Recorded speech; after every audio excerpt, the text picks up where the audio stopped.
Hello আমার প্রিয় ছাত্রছাত্রী বন্ধুরা, আমি তোমাদের অমিতাভ স্যার। সবাইকে আমার YouTube channel practical and theory ক্লাসরুমে স্বাগত জানাচ্ছি।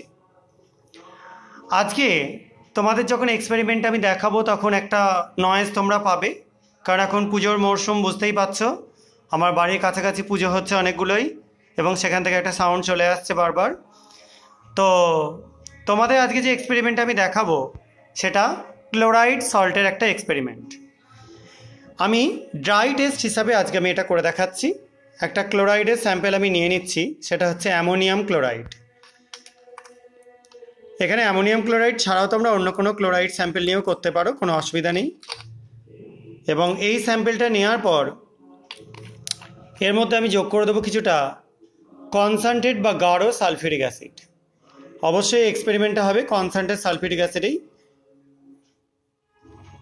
কিছুটা যোগ করে দিলাম। এরপর এই টোটাল মিক্সচারটাকে একটু হিট করে নেব। আমি আপাতত এখানে একটা লাইটার দিয়ে হিট করে দিচ্ছি। দেখতে পাচ্ছ একটা ধোঁয়া উঠছে। এবার আমরা এর মধ্যে অ্যাড করে দেব কিছুটা কমলা বর্ণের পটাশিয়াম ডাইক্রোমেট।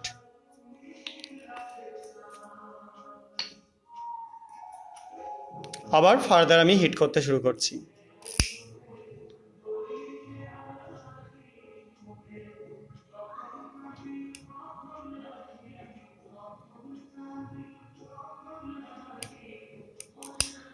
দেখো একটা রেডিশ ব্রাউন কালারের ভেপার, এটাকে সরিয়ে দিলে আরও বুঝতে পারবে। কন্টিনিউ ভেপারটা উঠতে শুরু করেছে। এই যে ভেপারটা উঠছে, এই ভেপারটা হচ্ছে ক্রোমিল ক্লোরাইডের CrO2Cl2। এবং আমরা যে সলিউশনটা দেখি, আস্তে আস্তে যদি একটুখানি রেখে দেওয়া হয়, এটা সবুজ বর্ণ ধারণ করবে সলিউশনটা। কারণ এই যে ক্রোমিল ক্লোরাইড তৈরি হচ্ছে পটাশিয়াম ডাইক্রোমেট থেকে, সেই ক্রোমিল ক্লোরাইডের ফর্মুলা হচ্ছে CrO2Cl2, আর তার সঙ্গে ক্রোমিয়াম সালফেট Cr2SO4 তৈরি করবে এখানে, যার জন্য সবুজ বর্ণ কিছুক্ষণ পর ধারণ করবে। এই ক্রোমিল ক্লোরাইড এটা একটা শ্বাসরোধী বিষাক্ত গ্যাস, এবং এটাকে যদি আমরা লিকুইফাই করে রেখে দিই, এটাও খুব মারাত্মক বিষক্রিয়া দেখায় সেই লিকুইড কোনো জিনিসের ওপর অ্যাড করা হলে। এবং এটা আমাদের শ্বাস নেওয়ার পক্ষেও খুব মারাত্মক জিনিস।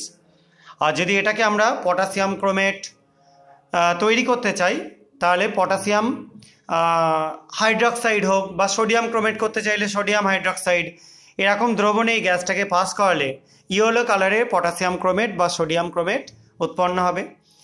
আর যদি আমরা লেড ক্রোমেট তৈরি করতে চাই, তাহলে আমরা লেড নাইট্রেট অথবা লেড অ্যাসিটেট এই সলিউশনের মধ্যে দিয়ে এটাকে পাস করাতে পারি, এবং তাহলে দেখতে পাবো, দেখো সলিউশনটা অলরেডি সবুজ হয়ে গেছে। যাই হোক, যেটা বলছিলাম, তাহলে আমরা সেখানে লেড ক্রোমেট তৈরি হতে দেখতে পাবো।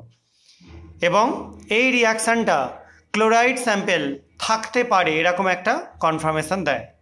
ঠিক আছে, যদিও এটা ঠিক কনফার্মেটিভ টেস্ট না, এরপরে একটা ওয়েট টেস্ট করে আমরা কনফার্ম করতে পারি এটা একটা ড্রাই টেস্ট, কিন্তু এটা থেকে মোটামুটি ক্লোরাইড স্যাম্পেল বা হ্যালাইড স্যাম্পেল তার মোটামুটি কনফার্মেশন পাওয়া যায়। আজকে ভিডিওটা এটুকুনি।